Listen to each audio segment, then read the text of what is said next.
If you haven't heard about Anchor, it's the easiest way to make a podcast. Let me explain. It's basically free.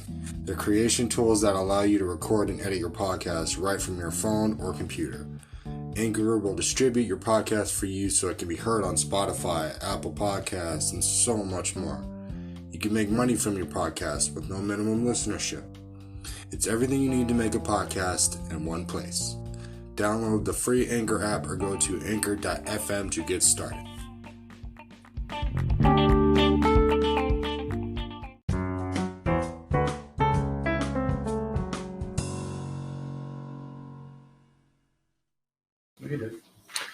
Hello and welcome back to another episode of Waves. Just a discretion. This episode is going to be something on a very, very serious topic. We're going to cover mental health. We have a returning guest on our episode today. Q, say hello. Hey, what's up? Hey. So I wanted just to cover this topic personally because, yes, I understand it's something that mental health is something that is a very real situation. I learned that with my wife actually being, not necessarily being, but she has somewhat of a mental health issue. So it's just me wanting to learn more about it. So, yes, there we go. Okay. I'm sorry. I've been drinking a little bit, so I do have a little bit of a buzz. So, go ahead, Alexandra, my wife. Hello there. Okay, so. I mean, it's awkward. No, I mean, I'm sorry. Sorry for the little long-winded intro. I don't know how to really start the sentence. I have a mental health issue.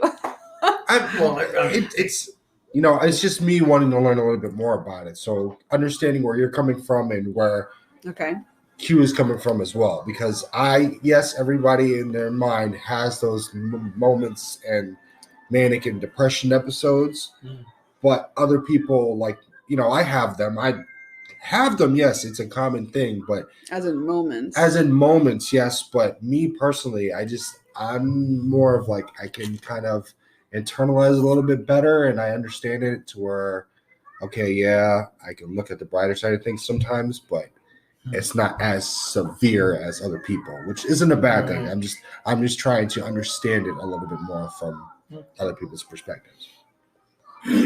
So whenever you guys feel ready, go ahead. The floor is yours. I'm just going to chime in and ask questions here and there. Sure.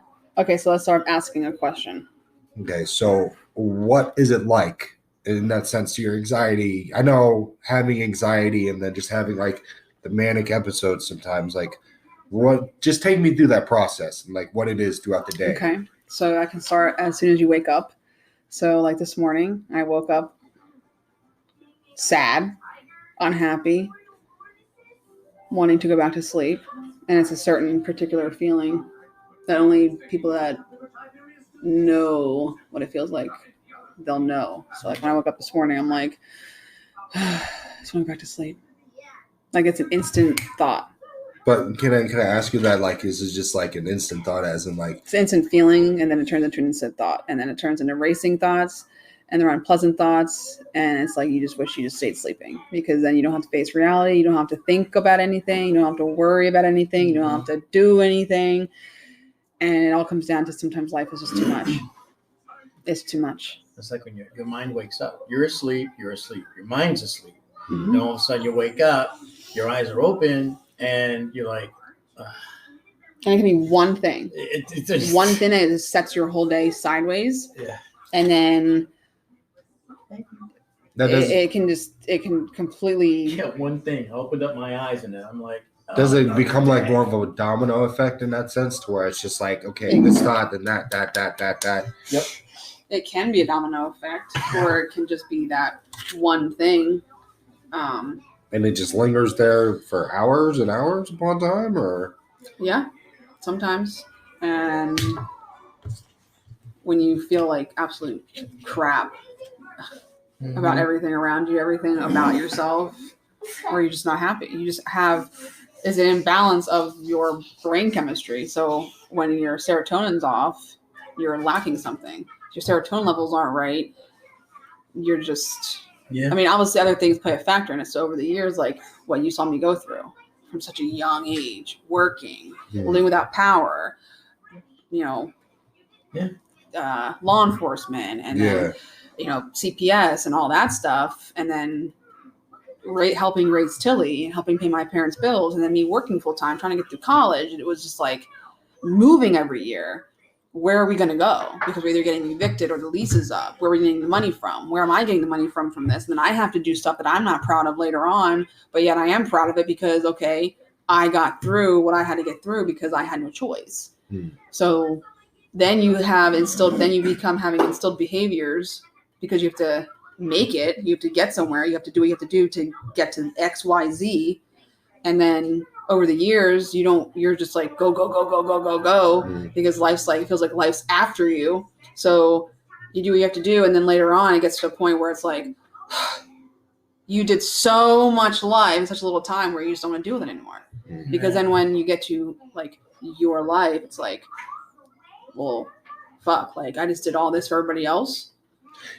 And then you get to a point where when you want to focus on, like for me, when you want to focus on you, or like, okay, all that I went through, but then there was all these other extracurricular factors that just kept piling up. And then you internalize everything, or you brush it off, or you're like, okay, it'll get better. Oh, you know, blah, blah, blah. Then it's like, it gets to a point where it just backs up, and it pushes you into a corner. But can I ask you, like, when you actually get to where you feel like you made it, or where you've got your small accomplishments, like, okay, hey, I did this and I feel better about that. Do you feel like those positive things or that positive feeling can outweigh that? No. Even the small victories, like you've like get in life. Sometimes, but I mean, okay, here I'm at 28. Like have my career, you know, 4 years with my job, and I'm where I'm at position wise. So it's like each year I got promoted, but then it's like, okay, that's for me. But yet all this back stuff that piled up to now, okay, now I'm in the position I'm in. Now I have even more responsibility, which is fine because I accepted it. I wanted it. But when you go for, like for me, from my perspective, okay, you have all this responsibility up to this point. Well, I don't want it. I don't want the responsibility. I don't want to have to get up and pay bills and go to work. Start working at 13 to pay other people's bills and then try to have money for what I need. But then that results in me having to do other things because I needed more money for myself. So it turns into just like all this negative stuff that just circles around in your mind. And you ignore it because you're going. And then it gets to a point where one day you're like, oh, I feel like shit. Like I'm pissed off, or I'm sad, or I'm unhappy, or I just don't feel like doing this. It's like everything annoys you, everything bothers you. So up until that point, it's like you're building up a disorder without realizing you even have it occurring, and then it builds up and builds up and builds up, and then you get to a point where I would get so like wound up, racing thoughts, and your chest gets tight, and your heart races, and then you just get even more unhappy. And then like some people have a beer, or some people have a cigarette. Because your brain is so imbalanced, it starts craving certain things. So back then when I was going through all that shit, I would cut myself because everything else is so chaotic. I have no control of it. The one thing I had control of is how to feel after I cut myself. And coming from a cutter's point of view, it feels great. It feels like a high, it's like a somebody high. would do. And it feels so good because then at that initial cut, it's like you're releasing that all pent up stress. You release everything. You feel you're in control of your emotions. You're in control of your body. With everything else that you're not in control of. So then you continue to cut, and then you have scars like I do, and then you cover them up with bracelets. Or you have people ask, "Oh, what's that? How'd you get that?" And then you make up a lie, quick on your feet. So you're basically covering your tracks, the reasons why. Because I don't want people knowing that I'm a cutter. Oh, she's crazy, or something wrong with her. People look at it in a negative way. It's like they don't understand. That's why they look at it in a negative way. They turn their head the other way, like, "Oh, she's fucking crazy. Don't hang out with her." But yeah, instead of oh, really? Being understanding and just being open. And then it turns into wanting to sleep. And then your chest is tight.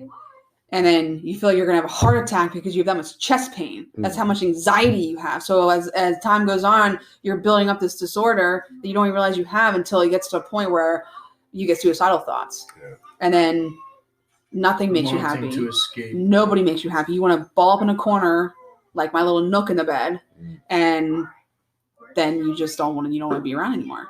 You could care less. Like, why should I care if I wake up? Yeah. Like I have to do all this stuff. Why would I want to be here? And even though like we have our house, or I have my career, or have my bestie, or have my parents still here, or we have Riley, it doesn't matter. No. It doesn't matter because the disorder takes over, and then you end up got to a point where that day that I had that much chest pain, I'm like, oh my God, it was so much pain on my left side. I thought I was gonna have a heart attack that day. That's when I realized like there's something wrong. And so then I went to the doctor, and then I still felt like something was wrong. So it took getting onto pills to feel like a normal human being. And then if I miss my pills, then you start something is just completely off. My brain's off. Yeah. And it's a chemical balance. And then I take the meds, and I have like this pressure in the back of my head where I'm like, okay, it's like my brain's going like this, like, okay. It's like twisting itself. Yeah, it's just, and then once it clicks into place, then it's like, okay, now I can do my day. But gets to a point where even if you're on pills for it, one thing can just be like, I'm done. That's it. And it can just sideswipe you. And you could be in a daze, like a cloud for days. Nothing can make you happy, nothing at all. And then all of a sudden, like that, you can just be out of it. That's wild. Yeah, it's awful. It is awful. It's you feel like shit half the time. Yeah, I mean, like, okay, now I understand coming from like, your perspective and that just being a female and understanding it a little bit better. So I'm thankful for you opening up and Or people say, "Oh, what's wrong?" Oh, nothing. Why would you? If someone asks you that, unless you know them. Yeah. I'm supposed to stand there and open up to you. Oh yeah, blah blah blah blah, and then shit be talked about behind my back or things twisted around. So it's like to confide in somebody. That's hard. You have to really get to know hard. Somebody. That's very like. Hard.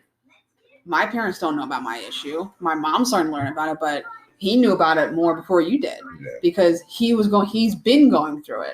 I've been going through it. And then when we figured out we were both going through it, I'm like, one day I was like, man, I just don't care anymore about life. Like, this is just shit. Like, what the fuck is the purpose of this?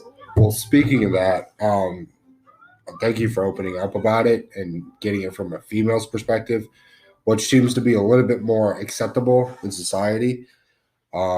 But I actually want to turn and speak to Q about it, because I know society deems that, you seem as weak if you are going through something like this, or mental health issues are not really talked about from a male's perspective. So, Q, if you would like to just explain a little bit more about what it's like from, a male's perspective. Well, back in the day, they would consider, men were supposed to be the role model of a family. So they were looked at as the pinnacle, the strong man, the breadwinner, nothing bothered them. They were, just, badasses, basically. Yeah. But that's not always true. They hid a lot. They hid so much that nobody even knew, and the way they would hide things is, of course, they would put up a front. This is what everybody else saw, but behind closed doors, completely different. A lot of them would resort to drugs. Some would resort to pills. Most, I think, in my opinion, would resort to drinking, whether it be beer, but probably more often than not, liquor, hard liquor. And I was one of them, not, of course, back in the day, but we're talking here more recent. I mean, I drank pretty much for a very long time. That helped me as far as dealing with depression.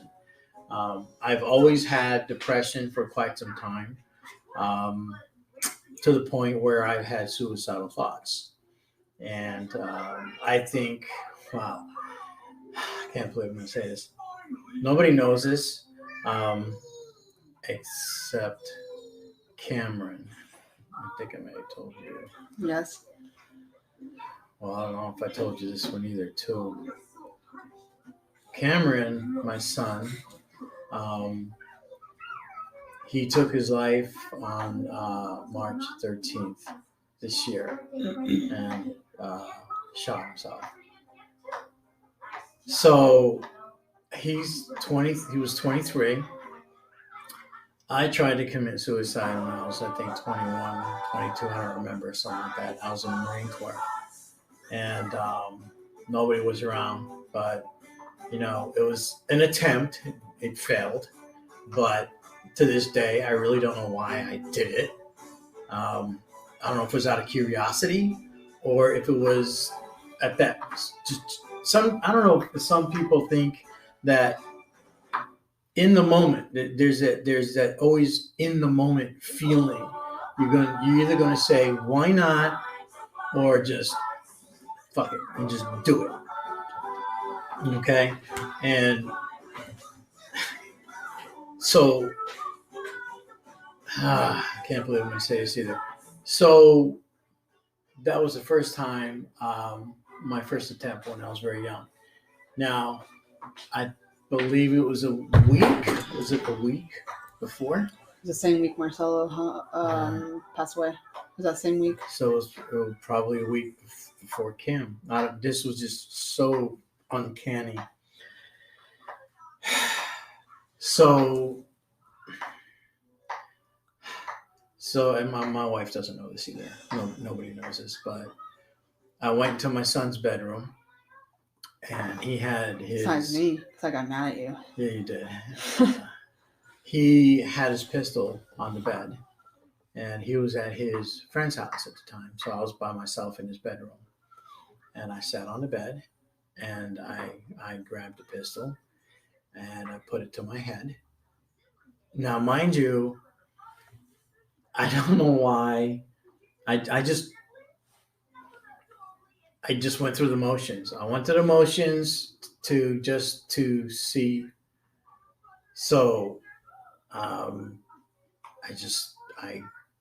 didn't pull the trigger. I just put it to my head and then was just, I don't know, role playing, I guess. And then I put the gun down back on his back. And who would have known that? And I forgot. He told me, I remember because he likes weapons. He has his weapons in his room. And I had no problem with that. He was very good with keeping him safe and all that. He was very good at handling him. He even showed me how to use it, stuff like that. But he always told me, he was like, Dad, just so you know, there's a round in a chamber in case, shit should hit the fan. There's a round in the chamber. I was like, okay, it's not going to be a zombie thing or some apocalypse happening, but sure, okay, fine.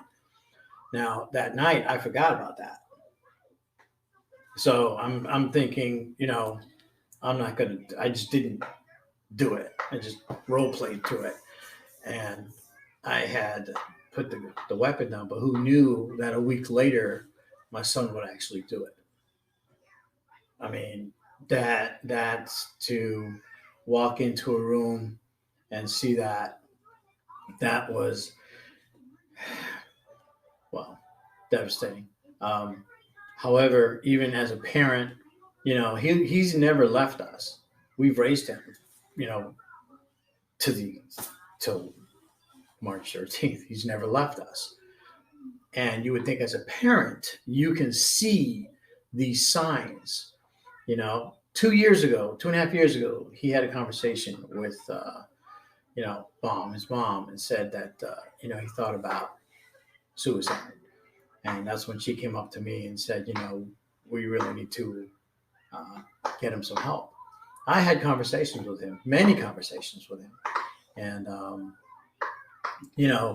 he agreed kind of sort of to want to go see a counselor, but then it never really happened because he didn't really want to go. But we had many conversations. We partied a lot. We had a lot of fun. He would talk to me. But still yet, as a parent, how can you not see this happening? That night, we watched a movie, had a couple of shots, I had a couple of beers. We had a great time. And every single night we would always say, good night, Dad. Good night, son. Love you. Love you. Give each other a hug and go to bed. But, and we did that night, just the same. But when it comes down to mental health, it could be staring you in the face. Most of the time it does. And you don't even know. You just don't know. For my son to be living with us and not see it, I like I said, I understand he had, some issues, but we talked about them and we had great conversations, but who knew that he would actually go through the motions? And I don't know what, to this day, I don't know why. I need to know why, but I don't know why he did it. Was it an effort moment? Was it a reason? What was it? And I need to find out. That for me, I need to find out. But there's so many people out there that do it, whether they use a weapon, whether they hang themselves, whether they throw themselves off a bridge. They just, for some particular reason, decide they just want to end it. Just, I'm done. That's it. I think once that decision is made, there's no turning back to it, I think. No, and you talk about a high, as a cutter, they're in control, and that's a high for them, or some type of let out, relief, something, for someone to want to take their own life. Yeah, they'd be in a lot of pain. That's an awful lot of pain.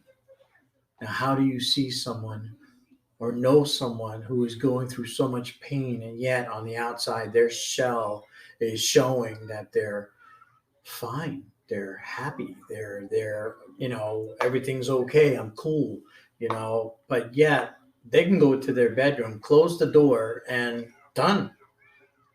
What happened? What happened? What went wrong? What did I not see?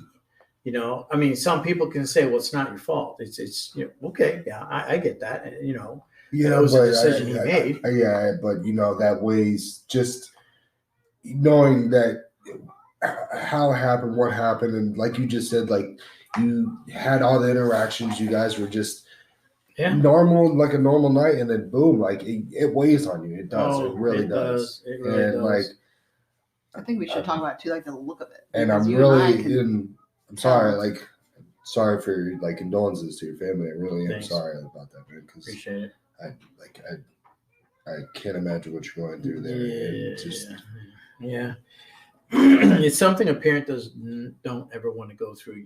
As a parent, you're not supposed to be burying your child. That's just wrong. It should never happen like that. But it's that's something that will stay with you forever. When especially if you see it, visually, that's something that'll never go away. So, but what were you saying? We should talk about what now? The look of it. How do you mean the look of it? Well, because when we're at work, the look of when I'm having an internalizing moment and I look. Okay. We know each other, so it's like, we can be at work and I'll be like, we're not. How do we know if other people do the same thing? Or how do we know, what do you and I do that we know, okay, is she all right? Like, she looks okay, but she doesn't seem okay. Like, we know because we go through it in such a deep way. Little idiosyncrasies of when someone's having a depressed thought or anxiety, panic attack coming on, or just a week before Cameron passed away, Marcelo did. Yeah. So, I used to work with Marcelo, and everybody said, oh, he always, why you look always so moody? Well, little do people know, he was smiling on the outside and he looked happy. Yeah, maybe some days he was, but he had he was depressed every day, and he'd come to me at work and confide in me that he wouldn't to anybody else, and he felt like he could. It seems to be a little bit more acceptable coming from a female's perspective rather than a male. So if I can get your perspective on it a little bit better, Okay. like what is your normal day, or what is it like having high anxiety or the stress every day, waking you up? What is it like for you throughout the day? Well, it can start from the time that you wake up and you're just unhappy and miserable. And then you can get anxiety that starts to build, which is pressure in your chest. And it gets to a point where you feel like you're going to explode. Literally, like you're going to explode. You can get racing thoughts. You can get irritable. Nothing can make you happy, or this little thing can make you sad, and this little thing over here can piss you off, and then you're just a ball of emotions, and you can't control it. You can't regulate yourself, and then it gets into a bigger ball of suicidal thoughts, and it gets to a point where over time things affect you that you don't know that are affecting you, and then it gets to a point where you have a disorder that starts to begin. You don't know it until it gets to a point where you're just ready to throw the towel in.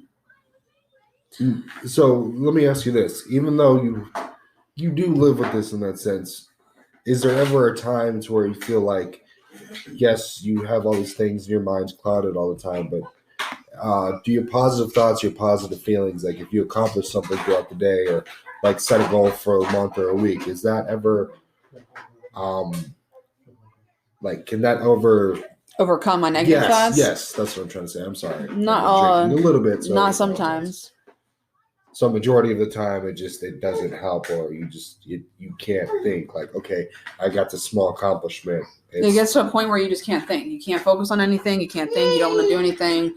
And, when you have an anxiety disorder that's actually like written down on your discharge papers, and mild depression mixed with that can make your days like really hard and really rough. Because when you have that mixed, then it's like you're fighting two demons. It's like, okay, the depression and then the anxiety. The anxiety, you feel like you're going to explode through your chest, and you have chest pain because it gets to that severity like it did for me. And then you have the depression, negative thoughts, sad thoughts, unwanted thoughts, racing thoughts. And Good choice of words, demons. Then it's like, okay, then your brain takes over. So even if I come home and see Riley's smiling face, like, oh, it's like for that instant moment, oh my God. And then it's like, right back to square one. Because if you accomplish something, okay, let's say I accomplish like all this in one day, or let's say I start my day off crappy and then I achieve this big thing. Even though that big thing is done, it's like, okay, now what else do I have to do?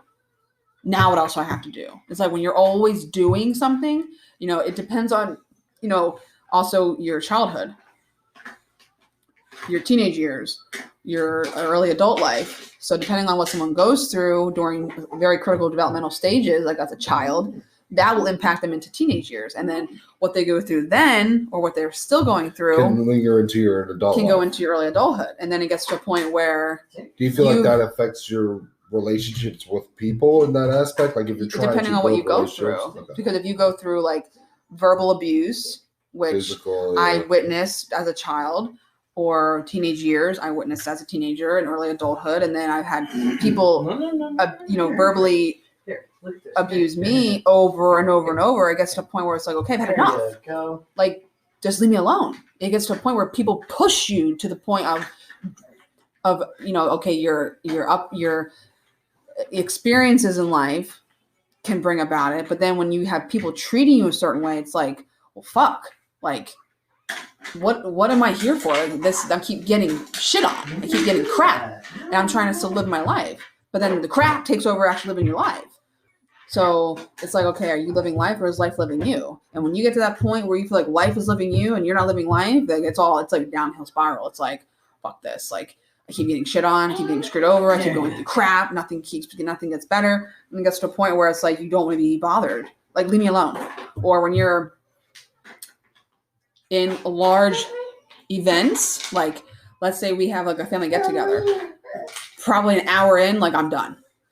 Unless it's a calm setting, like no, like deuces, bye. Like, or it can be like You can only take so it much, can be and that's calm, and as soon as it starts getting rowdy, it's like, yep, nope, I'm done. Like you feel it in your chest building, Yeah. and it gets to a point where it's like you can't even handle it. You can't handle the feeling, and then that's when, like myself, you can cut. I have a history of cutting myself, and when people see cuts and scrapes, it's like, oh, what's wrong with them? It's like you're automatically judged. And so someone saying, oh, what's wrong? Well, if I say what's wrong, are you gonna really care, or are you gonna talk shit about it?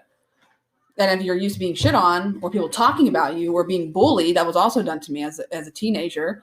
It's like people push you away from people. So I got to a point where I didn't need friends. What do I need friends for when they shit on you? Why would I want friends? Same thing with family. What is family? At the end of the day, you're going to have particular family members that are considered your family. And you're going to have other family that you're just like, who are you? Like, just because you're blood doesn't mean you treat me like family. And depending on how you treat me doesn't mean I'm going to see you like family. I'm going to see you just like a normal person on the street walking by. That's it. So that's what it looks like. It looks like people, like if I come home and my face is just, and I smile, hi. I can smile, but yeah, I feel like absolute crap. Or I just want to go to sleep.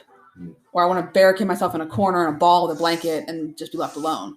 Yeah. People that want to be left alone or don't want to be in large functioning places, or if people don't want to be with family or don't want to be around family, there's probably something going on. But yeah, people don't. They're like, oh, maybe she's just grumpy, or maybe she just doesn't feel good. Yeah, I am grumpy. I'm also irritable. I'm also sad. I'm also just blah. Or no, I don't want to look at you. No, I don't want to be around you. Like, leave me alone. We get to a point where you just, unless you have particular people, everybody else. Yeah. Or if you go into a grocery store, if someone puts a freaking cart in the middle of the walkway and knows it's there, and I say, excuse me, they don't, like that's right there enough to set you off, especially if you have high anxiety. Yep. Because that's separate than depression. Well, thank you for really getting into depth. No, it's not. I'm not trying to laugh and joke about it. But she does. Thank you for letting me understand it coming from a female's perspective, and as your husband, understanding it a little bit more, because I was kind of just like, okay, you have to understand where I'm coming from. It's just like when you ask, are you okay? And I say, yeah, I'm fine. I'm not fine. But that's what I'm saying. Because it's like I feel like such crap. I don't want to talk about it. Or what's the point of talking about it? Like, I'd rather just be left alone. Like, people need to understand the look of mental health has a look. Mm. It's withdrawn, quiet, introverted / extroverted on the outside. And if you question, I wonder what's wrong with them. If you have that thought, like, are they okay? Most likely they're not.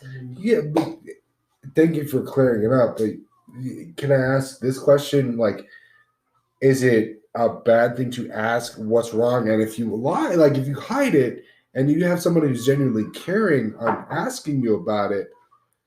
Well, that's when you have to decipher, okay, who is that person to you? Is that person coming off where you're vibing like you know that you can talk to them, or you feel like you have that, comfort zone with them? Like I work with somebody that, she had asked me one day, like, "Whoa, where'd you get that long scratch?" I'm like, "Oh, Sparkle scratched me."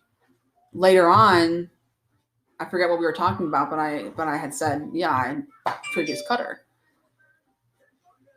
and she was like, "You cut?"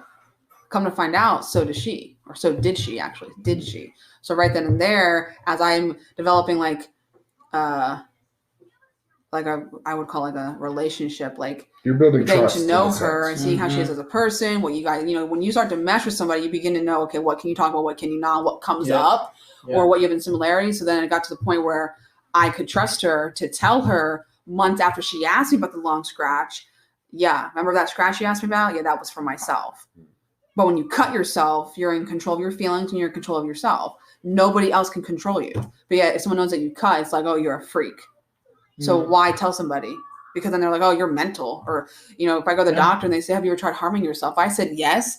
I wouldn't have a job tomorrow because they commit me to a freaking psych ward. Right. Instead of just sending me to a counselor and therapy to get me to not cut, I get automatically institutionalized and my whole life changed. And that can affect somebody even worse Sure. than Absolutely. not. Yeah. Or when I have a patient say to me, "Oh, are you okay? You have anxiety, don't you?" I guarantee you, right then and there, they know exactly the look because they go through it themselves in such a deep way. You're meeting the look of how they feel, or they feel it from you. Yeah. And so there is a look. And if someone's going through it as deep as you, then they're gonna know. They sense it. They know it. They see the signs. Well, thank you for opening up and giving me a little bit more in-depth detail coming from like just the female perspective and understanding more as my wife and your husband to know what to talk about, look at. Now, and coming from a female's perspective in society seems to be a little bit more acceptable to talk about mental health. But now I kind of want to transfer over into what is not the normal and what doesn't seem to be okay, which is the male perspective. And when it comes to dealing with mental health, so Q, I know you kind of go through these similar situations, but I'd like to understand how do you feel like it should be, perceived coming from a male perspective, and why do you feel like it needs to be a little bit more spoken and been like it needs to be more accepted as a male dealing with this? More accepted. That's a good way to put it.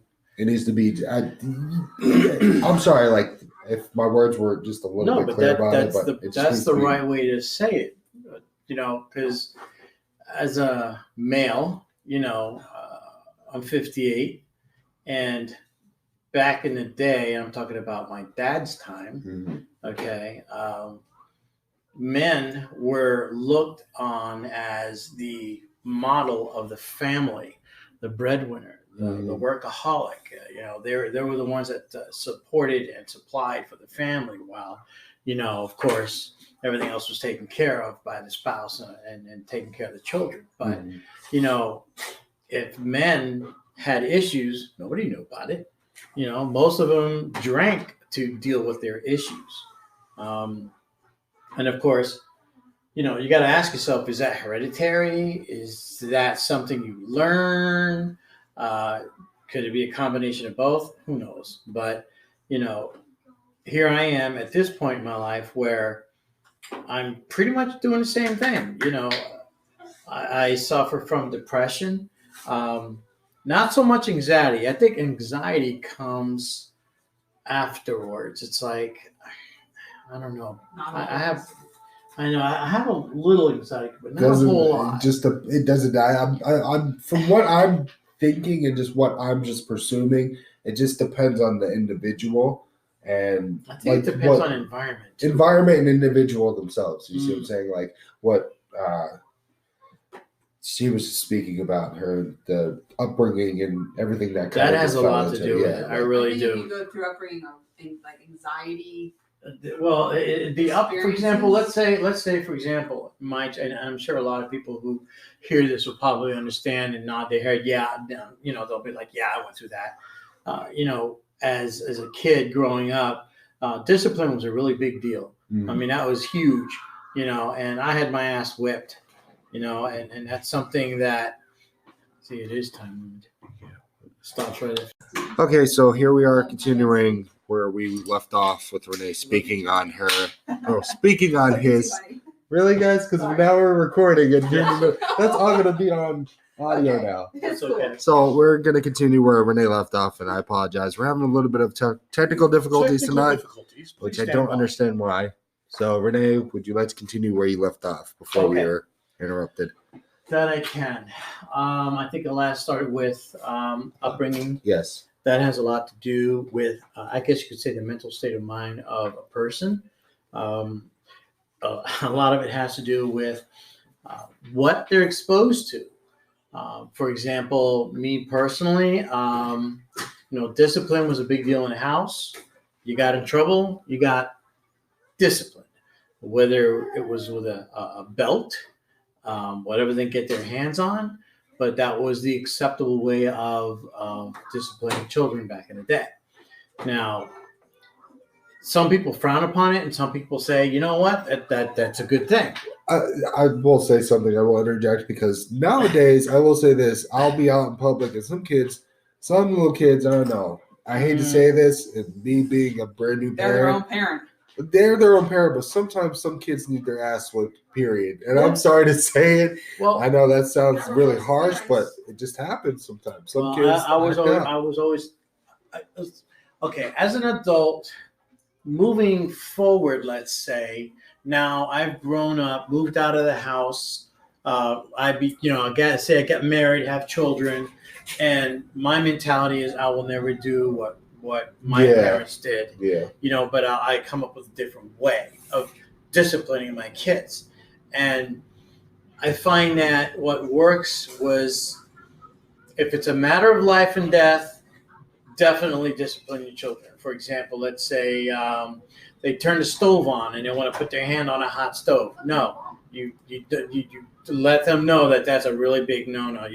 Anything that's going to hurt them, so you get the message across. Or say, bad behavior. Sure, you nip it in the butt. But in my time,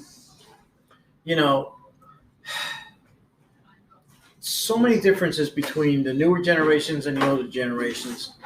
I think that you have to really, really tune into your kids, because you don't ever know if your child's going to be an extrovert or an introvert. And what you do to them is going to have an effect of whether they're going to become more introverted or more extroverted.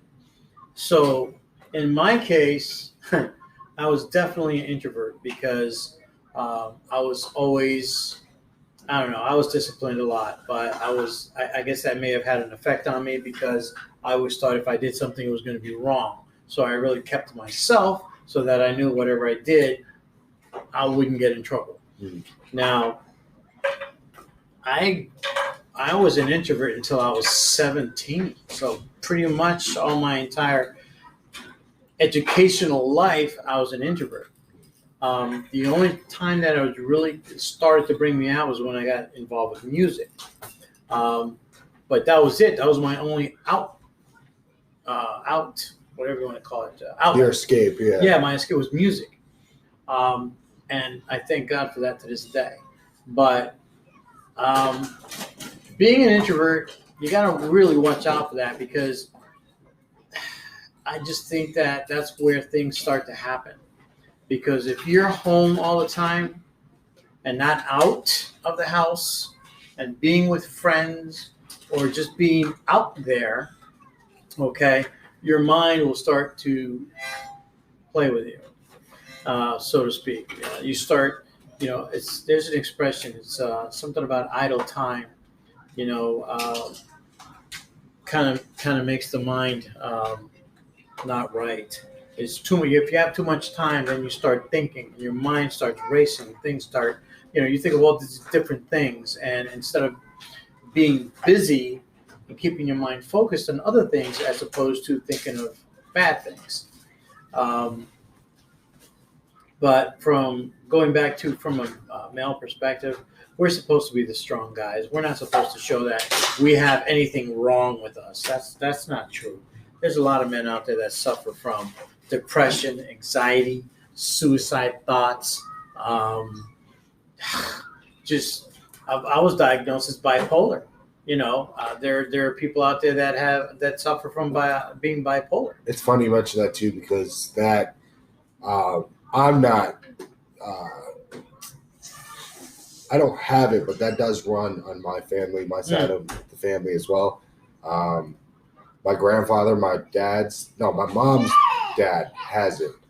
And I think it's a hereditary thing. I'm not 100% sure. It could be hereditary. I know he has it, and I've seen that firsthand. So that's the manic episodes that, people have. I've seen it firsthand. But, being young, you don't understand it as much as when you get older. You see it more in physical form. Yeah, there are different levels of bipolar. And of course, there's medication out there for that, which I do take my medications every day. I really never knew that I was bipolar until I had an episode. Was not pretty, but I tell you what, if the right buttons are pushed, things go black. You do stuff, and then you're like, oh my God. So yeah, there's so many different levels of mental illness. There's so many different facets of it, and people really need to understand and try to learn more about it because it's a really serious matter. Mental illness, in my opinion, is what you talk about. For example, deaths. Okay, people who suffer from heart. You got people who are who get into car accidents. You know, what people who die from cancer. You know, the numbers and the rates of how high they are. But what are the numbers about people with mental illness? Riley, stop. With they're probably pretty darn high. I looked it up a couple of weeks ago. It's like 500,000 people, you know, in a year. That's a lot of people dying from mental illness. Yeah. Are you serious? You know, that's there's a lot going on with man, and to me, it's what I call it's a silent killer. You know, that's probably one of the biggest silent killers because nobody sees it, no one understands it, and no one can see the signs or understands the signs.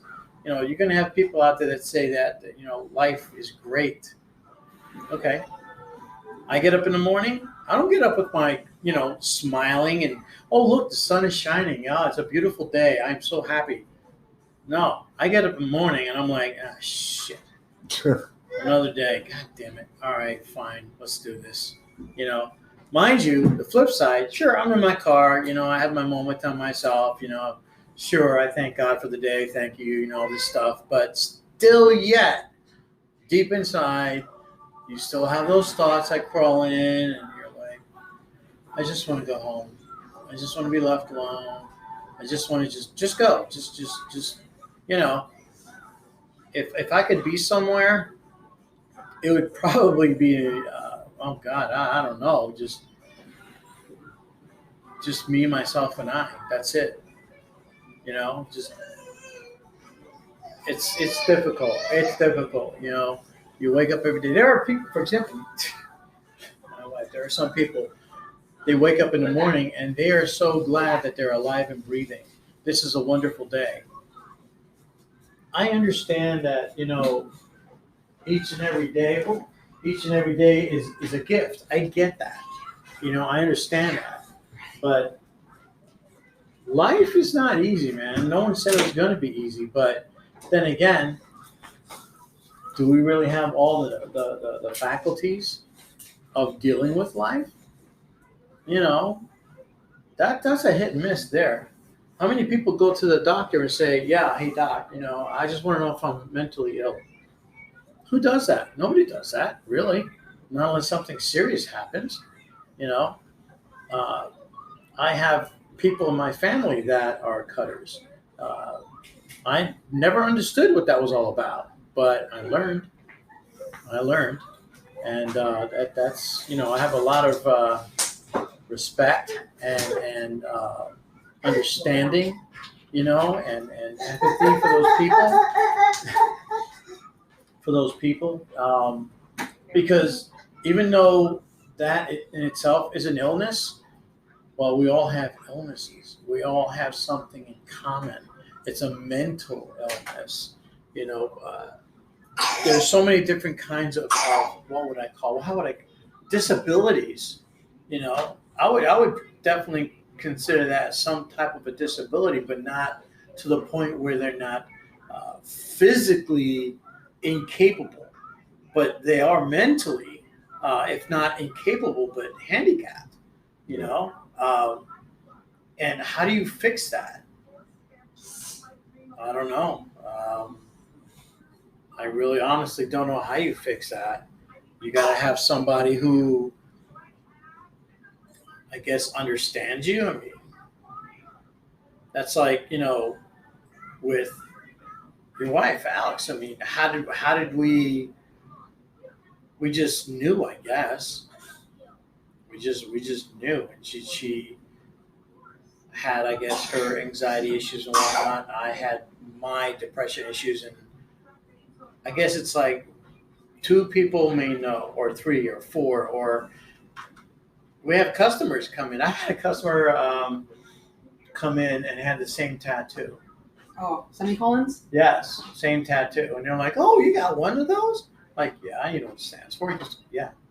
They get that. It's that acknowledgement that, hey, you and I know what this is about, you know, and it's awesome. It's fantastic.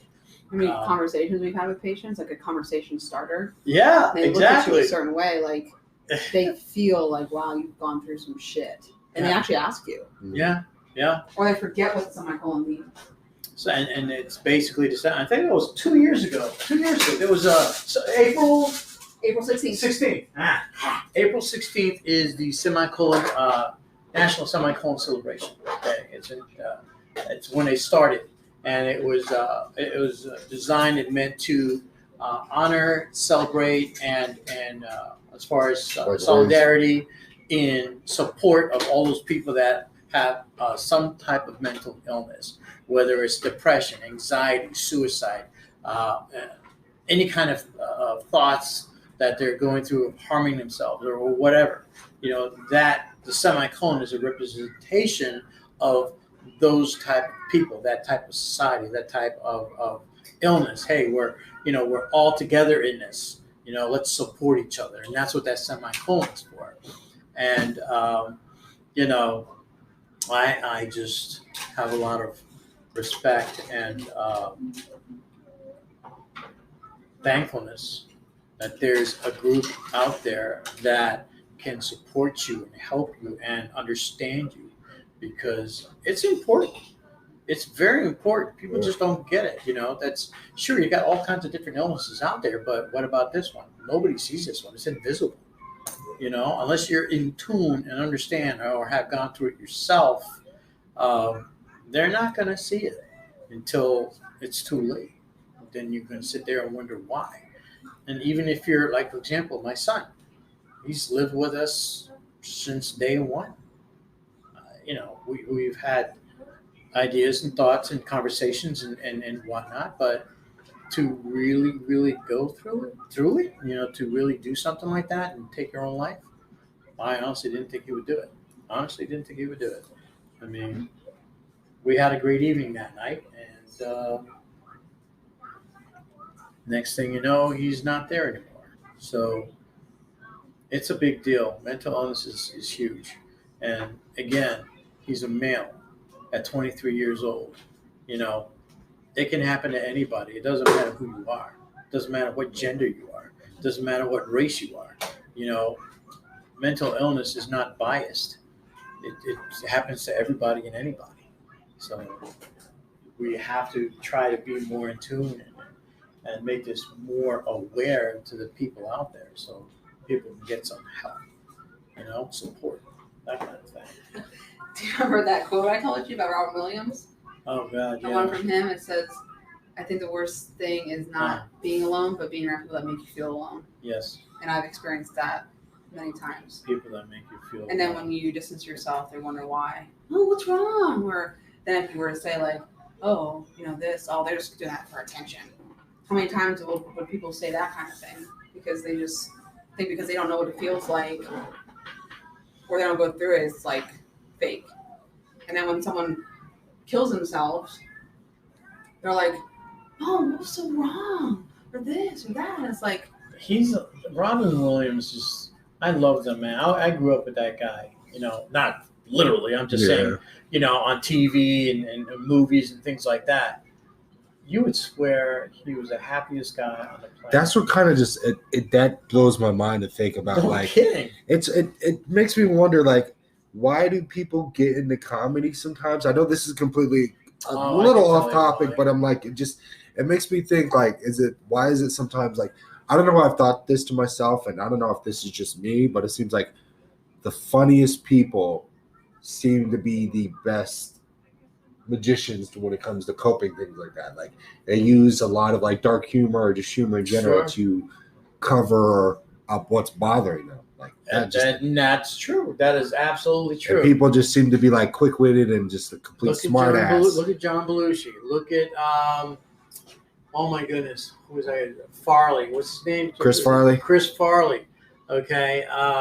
A lot of these guys, whether they're actors and comedians, funny as hell. Oh my God, they're so funny. They made you laugh, and you would swear that these guys had a great life. Did they? Or was this their way of coping? Was this their way of escaping? Was if they made other people laugh, that they would feel good about it. But if they didn't make people laugh, what would they do if they weren't on stage? What happens? What about their time off stage? What were they going through? Mhm. They could have been in hell for all we know. And their only escape was to get their ass back on stage or behind a camera and pretend to be someone else, right?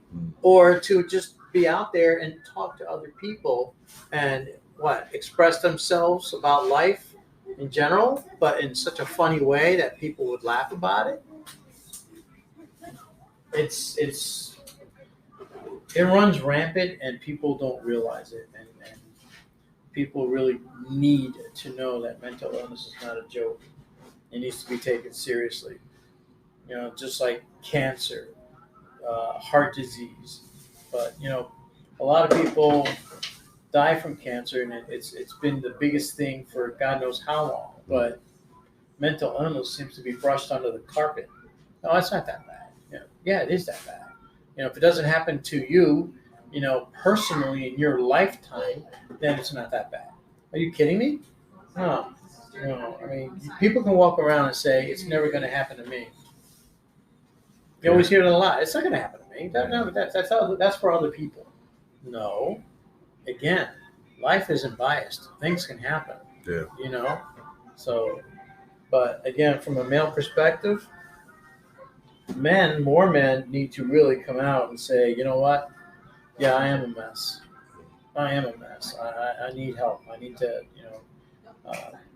whatever it takes, whether it's medication, counseling, or whatever, or if you don't go to counseling, go do something that's going to help you to take, whatever it is that the edge off, or get you to keep going in life as opposed to, gee, I just want to end my life.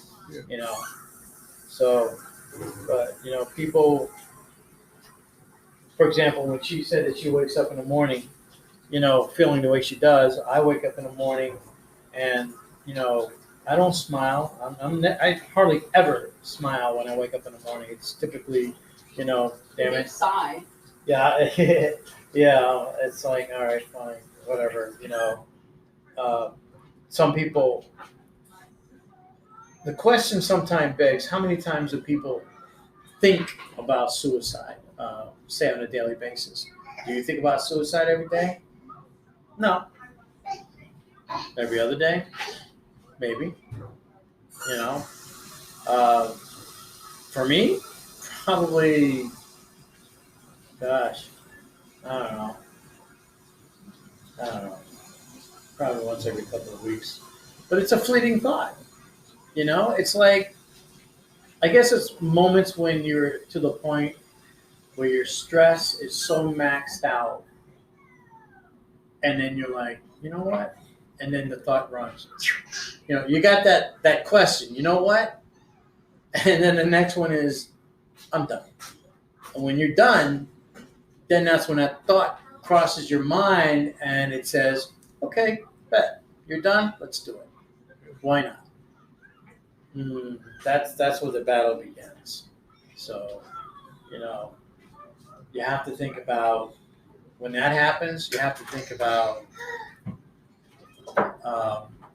what you're doing, what you're leaving behind, and what's going to happen if it does happen. And sometimes when I do that, that brings me back. It brings me back because I can't think about what's going to happen after. Even though I may not be here to feel all of that. Yeah, but but still, the just the lingering thought effects too, like the lingering effects it has on everybody else. The thought of the thought of it it's almost unbearing. So it's like, to me, that's what brings me back. So if people take their lives, then they really got to be in some serious pain or suffering something. to have themselves do that. So, but that's my take on it. That's how I feel about it. Thank you. That is very, like I said, now knowing from a male's perspective about it and what people go through and how males go through it. I want to say thank you, Q, and thank you, Alex, for this. You're welcome. I really appreciate it. Guys, this is a serious problem that we have. It needs to be addressed a lot more than what it usually is. So, yes, if you have any questions, comments, concerns, feelings, anything, if you want to tell us your stories about it, if you feel comfortable about telling us any issues you may have, you can DM us, email us if you feel like that's going to be a little bit more personal. Again, I'm going to say thank you to Q and Alex for opening up about your stories on this topic. You're welcome. And yes, people do need to know. So it's been another episode of Waves. Please follow the podcast on Instagram, follow us on Twitter. And that's going to do it for this episode, guys. Have a good night. Peace. Peace.